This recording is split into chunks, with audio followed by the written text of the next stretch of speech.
வணக்கம் மேடம். வணக்கம். 2026ல யார் ஆட்சிக்கு வருவாங்க? யார் ஜெயிக்கிறாங்களோ அவங்க தான் ஆட்சிக்கு வருவாங்க. இது யாருக்கும் தெரியாது பாரு. யாருக்கு ஓட்டு போடுவீங்க? போட்டியிடுற வேட்பாளருக்கு தான். ஐயா, இது யாருக்கும் தெரியாது பாரு. எவ்வளவு ரூபாய் கொடுத்தா ஓட்டு போடுவீங்க? எவ்வளவு கொடுப்பாங்க அது நீங்களே சொல்லுங்க. தெரியலம்மா எவ்வளவு கொடுப்பாங்கன்ட்டு. எவ்வளவு கொடுப்பாங்கன்னு தெரியாதுன்னா நான் யாருக்கு ஓட்டு போடணும்னு தெரியாது. ரொம்ப இடக்கு முடக்காவே பேசிட்டு இருக்கேன். பணம் வாங்கி ஓட்டு போடுறது தப்புன்றாங்களே, அவங்கள கைது பண்ணலான்றாங்களே, அதை பத்தி நீங்க என்ன நினைக்கிறீங்க? வாங்குற 1,00,000 பேரை கைது பண்ண சொல்றதை விட கொடுக்குற 10 பேரை பார்த்து கைது பண்ண சொல்லுங்க. அதுவும் கரெக்ட் தான். இலவசம் எது கொடுத்தா நீங்க சந்தோஷப்படுவீங்க? இலவசம் நாங்க எப்ப கேட்டிருக்கோம்? அவங்களா கொடுத்தா அதுக்கு பெரிய இலவசமா? இதுவும் நியாயமான கேள்வி. அரசியலுக்கு வராங்கல்ல, அவங்க கிட்ட நீங்க என்ன எதிர்பார்க்கறீங்க? நாங்க எதுவும் எதிர்பார்க்கல, அவங்கதான் எங்க கிட்ட ஓட்டு எதிர்பார்க்கறாங்க. அவங்கதான் எதிர்பார்க்கறாங்க. கரெக்ட். எந்த கட்சி கூட்டம் போட்டாலும் ரொம்ப கூட்டம் வருது, அது எப்படிமா?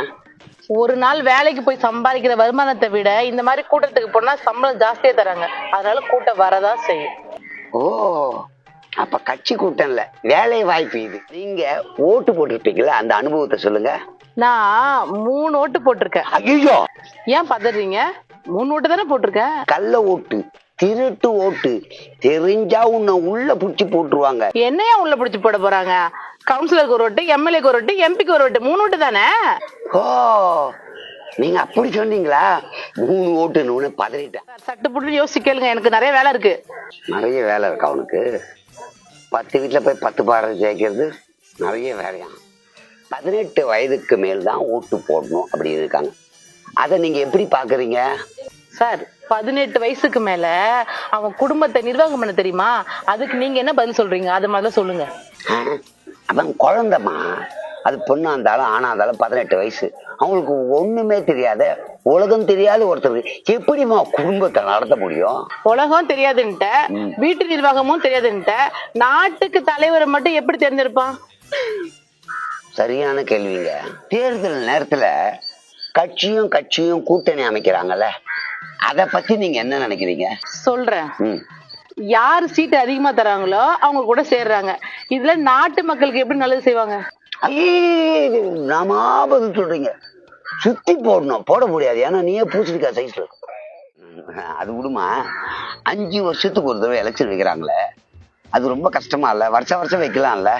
5 வருஷத்துக்கு ஒரு தடவை எலெக்ஷன் வச்சா எங்க பணத்தை செலவு பண்றது எங்களால தாங்க முடியல, இதுல வருஷம் வர வைக்கணுமா? அதுவும் கரெக்ட் தான்மா. நம்ம பணம் எப்படியோ போயிட்டு இருக்கு. இப்ப செல்போன் ரொம்ப முக்கியம், செல்போன் இருந்தாகணும்ன்ற நிலைமைக்கு நம்ம எல்லாமே வந்துட்டோம். அதுக்கு அடிமை ஆயிட்டாங்களே, அதை பத்தி நீங்க என்ன நினைக்கிறீங்க? அடிமையா ஆகல, அடிமையா ஆக்கிட்டாங்க. எது ஆக்கிட்டாங்க? துண்ணுட்டாங்கட்டு. எப்படிமா? ஆதார் கார்டுக்கு போன் நம்பர் கேக்குறாங்க, ஓட்டர் ஐடிக்கு போன் நம்பர் கேக்குறாங்க, பேன் கார்டுக்கு போன் நம்பர் கேக்குறாங்க, ரேஷன் கார்டுக்கு போன் நம்பர் கேக்குறாங்க, டிரைவிங் லைசன்ஸுக்கு போன் நம்பர் கேக்குறாங்க, பேங்க் அக்கௌண்ட்க்கு போன் நம்பர் கேக்குறாங்க. பின்ன இவ்வளவுக்கு போன் நம்பர் கேட்டா போன் யூஸ் பண்ணாம என்ன பண்ணுவாங்க? இவ்வளவு பேசுறாங்க, தெரியாம பேட்டி கூப்பிட்டுட்டேன். ரொம்ப கஷ்டம். சார், கேள்வி இருக்கா? முடிஞ்சதா? நான் அப்பவே சொன்னல எனக்கு வேலை இருக்குன்னு. நான் கிளம்புறேன் சார். போயிட்டு வாமா. தடவை கிடையாது பெருக்குமா. ஐயோ, உலகம் உருண்டுன்னு போற மாதிரி இருக்கு. நிகழ்ச்சி பிடிச்சிக்கலாம் போ.